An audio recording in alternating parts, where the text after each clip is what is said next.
ल हेर्नुस् अब यो चाहिँ खसी कसरी काट्ने लोकल आइडिया है। यो अलि ब्लोर गरिएको छ। ब्लोर किनभने त्यो कम्युनिटी गाइडलाइन भन्ने हुन्छ, त्यसकारणले पनि यो ब्लोर गरिएको। यो सानो छ, बोका खास गरी यो मन्दिरमा पूजा गरिसकेपछि घरमा ल्याएर त्यसलाई प्रसादको रूपमा खाने चलन छ गाउँघरतिर। खास गरी यो देउती बजे मन्दिरमा बोका पूजा गरिसकेपछि घरमा ल्याएर यसको व्यवस्थापन कार्य भइराखेको छ। यो भिडियो चाहिँ बनाउँदैछु मैले। करिब करिब 10 मिनट जति भिडियो सम्पादनको समय छ, गरिएको छ। सम्पादन गरेर 10 मिनट जति मा झार्ने कुरा छ। तर यो वीरेन्द्रनगरको देउती बजे मन्दिरबाट घर पुग्दासम्मको समय हो। सम्पादन गरेपछि अलि छोटो भयो। पहिला सुरुमा चाहिँ अब त्यहाँको त्यो मन्दिरभित्रै जहाँ काट्ने गरिन्छ त्यो चाहिँ हामीले खिचेनौँ। त्यहाँ अलिक विभत्स दृश्य देखिन्छ भन्ने ठानेर खिचिएन। त्यसपछि घर ल्याइसकेपछि अब यो पोल्ने क्रममा पनि पुरै भिडियो तपाईहरुलाई क्लियर देखाउन सकिएन, यो कम्युनिटी गाइडलाइनका कुराले। त्यसपछि अब यो पखाल्छौँ हामी यसरी। अब यो बेच्ने भएपछि मात्रै खुर्किने अनि अथवा अर्को ब्लेड लाउने, तातो पानीले गर्ने भन्ने हुन्छ। यस्तो पूजा गरेकाहरू प्राय पोलेरै खानुपर्ने गर्दा रहेछन्। खास गरी हामीले पनि त्यही ट्रेन्ड फलो गर्यौं र यसलाई अब यो सानो सानो छ, यसलाई चाहिँ हामी पखाल्दैछौँ। अब यसरी पखालेपछि त्यो अघि पोल्दाखेरि रहेका केही रौँहरू अथवा अरू फोहोर त्यहाँ पोल्दाखेरि टालिएको चिजहरू चाहिँ सफा हुन्छ। त्यसपछि यसमा कलर गरे पनि हुने हो खास, तर कलर गरिएन। कलर नगरिकनै हामीले त्यतिकै सफा भएपछि अनि निकालेर त्यसको भित्रपट्टिको आन्द्रा भुँडीहरू निकाल्ने अनि त्यसलाई अर्को ठाउँमा व्यवस्थापन गर्नुपर्यो। अब अर्को कोही मान्छेले त्यो लिएर जानुहुन्छ उतापट्टि अनि त्यसलाई सफा गर्नुहुन्छ र बचेर यतापट्टि बचेकोवाला जुन छ त्यसलाई चाहिँ काटेर सानो टुक्रा बनाएर परिवारमा सबैजनाले छरछिमेकमा पनि पुग्दो भएसम्म छरछिमेकमा पनि प्रसाद स्वरूप बाँड्ने, मिलेर खाने खालको चलन हुन्छ गाउँघरतिर। बजारहरूतिर चाहिँ त्यस्तो नहोला। अब यो मैले अलि नजिक जुम गरेर देखाएँ तपाईलाई, धेरै ठुलो पनि छैन, यो नजिक गरेर देखायौँ। अब यसले चाहिँ अब काटकुटको काम करिब करिब अन्तिमतिर पुगिसके जस्तो देखिन्छ।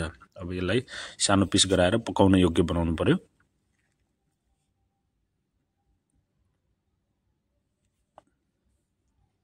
अन्य कुनै पनि साउन्ड इफेक्टहरू यहाँ चाहिँ प्रयोग गरिएको छैन। अलि बोल्दाखेरि केही भिडियोहरूमा क्लिप्सहरूमा पहिला खिच्दै गरेका बेलाको अलिअलि ब्याकग्राउन्डमा चाहिँ त्यो आउन सक्दछ। अरू साउन्डका कुनै पनि क्लिपहरू यसमा प्रयोग भएका छैनन्। यहाँ पारिवारिक बसाई भएका कारणले गर्दा अब यसरी सानो बनाउने काम चलिरहेछ। यसरी सानो बन्छ अनि अब यसलाई ठुलो कुकर अथवा ठुलो भाँडो चाहिँदैन, किनभने यो अलिक सानो, धेरै छिप्पेको होइन, अलिक सानै भएको कारणले गर्दा यो अलिक खुला भाँडोमा पनि पाकिहाल्ने हुँदो रहेछ। तपाईलाई चाहिँ आज हामी यो काट्ने, टुक्रा बनाउनेदेखि लिएर पकाउने ठाउँसम्मको यात्रा गराउँछौँ। खाँदाखेरि चाहिँ सँगै नहुने भयो। यसरी यो टुक्रिँदैछ। यो तयार हुँदै गरेको सानो सानो पिसहरू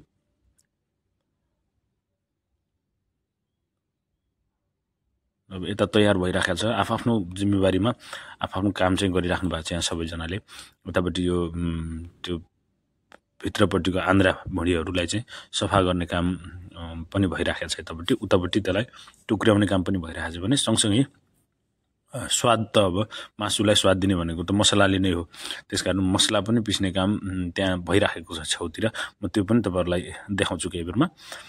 मसला पिस्ने यो पहिला टुक्राइसकेपछि यो पकाउनुभन्दा अगाडि अब आफ्नो आफ्नो तरिकाले पकाउने हुन्छ सिस्टम। तपाईले अब कसरी पकाउनुहुन्छ यहाँ पकाएको चाहिँ हामी तपाईलाई देखाउँछौँ। अब यसरी चाहिँ मसलाको अब तयारी भइराखेको छ। अब ठ्याक्कै तपाईलाई म सिलौटातिर एकचोटि देखाउँछु। ल हेर्नुस्, यसरी चाहिँ अब विभिन्न चिजहरू छन् त्यहाँ। लसुन, खुर्सानी, जिरा, धनिया अनि धनिया हरियो पनि छ। यसरी चाहिँ मसला पिसेर मासुलाई स्वाद आउने बनाउनका लागि यसो गरिन्छ। यो कति पातलो भइसक्यो, मसिनो भइसक्यो मसला।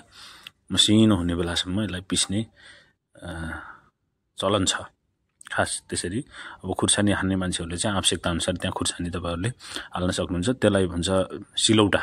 यो चाहिँ गाउँमा एकदम मजाले ठुलो खोलाहरूबाट ल्याउने ढुङ्गा। अनि त्यो अब तपाईँहरूकोतिर यसलाई के भन्छन् त्यो कमेन्ट गर्नु होला। अनि त्यहाँ छेउमा त्यो पिस्नलाई प्रयोग भएकोलाई चाहिँ लोरो भन्ने गरिन्छ यो गाउँले भाषामा चाहिँ। अब यसरी यो मसला तयार भयो, त्यो धेरै पिस्नु पर्ने भएको कारणले गर्दा 2 लट यहाँ पिसाइ भइराखेको छ, 2 चोटि अघि थोरै, त्यसपछि यसरी भाँडोमा यसलाई चाहिँ बाहिरै पकाऊँ भन्ने भयो हाम्रो सल्लाह चाहिँ। किनभने बाहिर त्यो पोल्नको लागि एउटा बनाइसकेका थियौँ आगोको चुलो, त्यसैमा चाहिँ यो हाल्ने, तेल हालेर आवश्यकता अनुसार तेल हाल्ने, अनि प्याज हाल्ने। कसरी पकाउनुहुन्छ है हेर्नुहोस्।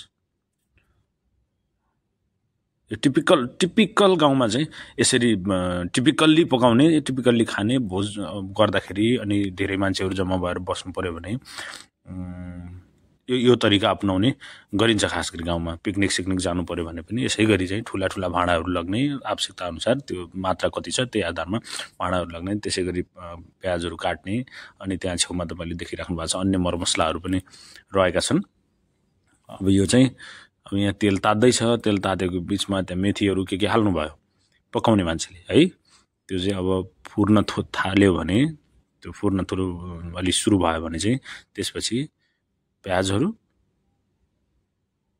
हाल्ने भइराखेको छ। अब त्यहाँ उतापट्टि भिडियोमा यहाँनिर चाहिँ देखेन, तर टमाटरहरू पनि एकजनाले काटिसक्नु भएको छ त्यहाँ है, काटिसक्नु भएको छ। अहिले उहाँले चाहिँ त्यो आवश्यकता अनुसार त्यहाँ हाल्नुहुन्छ। अहिले भने त्यो प्याजको कहीँ काट्दाखेरि अलि ठुलो भएको छ कि भनेर त्यहाँ छामेर अब त्यसलाई यसरी भित्र हाल्नुभयो। तेल तातिसकेको रहेछ, तेल तातेको हुनाले त्यहाँ फुर्न सुरु भयो प्याज चाहिँ।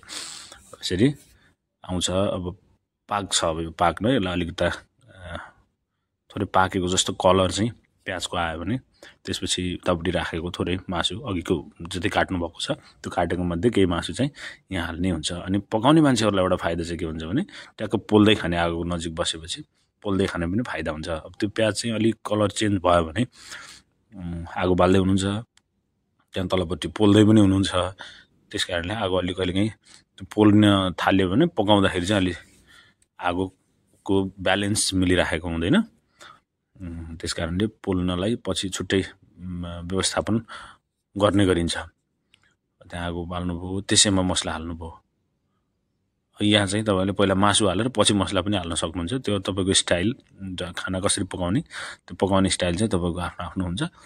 उहाँले चाहिँ मसला पाक्नुपर्छ भनेर उहाँले त्यसरी हाल्नुभयो। तर कसैले चाहिँ मासु हालेर अनि मासु फ्राई गरिसकेपछि माथिबाट मसला हाल्ने गर्नुहुन्छ। अहिले चाहिँ उहाँले प्याज पाकिसकेपछि त्यसैमा अनि अघि पिसेको मसला थियो, किनभने त्यहाँ हरियो पनि थियो, हरियो धनियाँ पनि थियो, लसुन पनि थियो। त्यसरी चाहिँ त्यो पनि पकाउँ भनेर पहिला उहाँले मसला हाल्नुभयो। त्यसपछि अब मासु हाल्दै हुनुहुन्छ। अब यो मासु त्यहाँ हालिसकेपछि उहाँले भुट्नुहुन्छ त्यो मासुलाई। भुटेपछि अनि बल्ल त्यो चाहिँ एउटा स्वाद आउँछ। त्यो मसलासँग राम्रोसँग मासु पाक्छ। त्यसपछि अनि मासु राम्रोसँग पाक्यो भने तानेर खानको लागि तयार हुन्छ भन्ने प्रक्रियासम्म यो भिडियो पुगिसकेको छ। निकै नै स्वादिलो बनेको थियो यो खाँदाखेरि। यो भिडियो हेर्दाखेरि अलिअलि मुख रसाउँछ पनि होला। ल हेर्नुहोस्, यसरी चाहिँ यो पूजा गरेर, मन्दिरबाट पूजा गरेर, त्यहाँ भाकल अनुसार पूजा गरेर, कसैले भाकल गरेको हुन्छ, कसैले चाहिँ खुसीले पनि दिने हुन्छ। यो चाहिँ दाइले, जेठान दाइले चाहिँ आफ्नो खुसीले त्यहाँ पूजा गर्नुभएको थियो। त्यही पूजामा हामी पनि सहभागी भयौँ। अनि पूजामा गएर सहभागी भएर पूजापाठ गरेर पछि यसो सोच्दा चाहिँ एउटा भिडियो बनाइहालौँ भन्ने भयो। अनि आएर यसरी भिडियो बनाएको हो।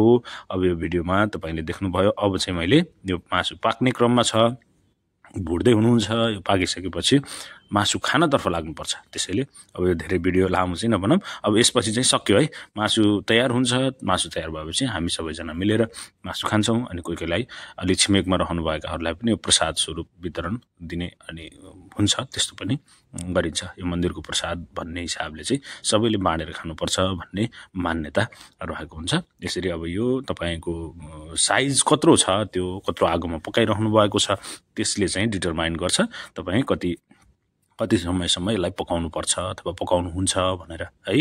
अनि यो पाक्दैछ, यो चाहिँ खानाको लागि अहिले हामी खाँदैछौँ। त्यसपछि उतापट्टि अघि लगेको त्यहाँ सफा गर्दै गरेको अरू मासु पनि छ, त्यसलाई चाहिँ पछि चाहिँ खाने। धन्यवाद।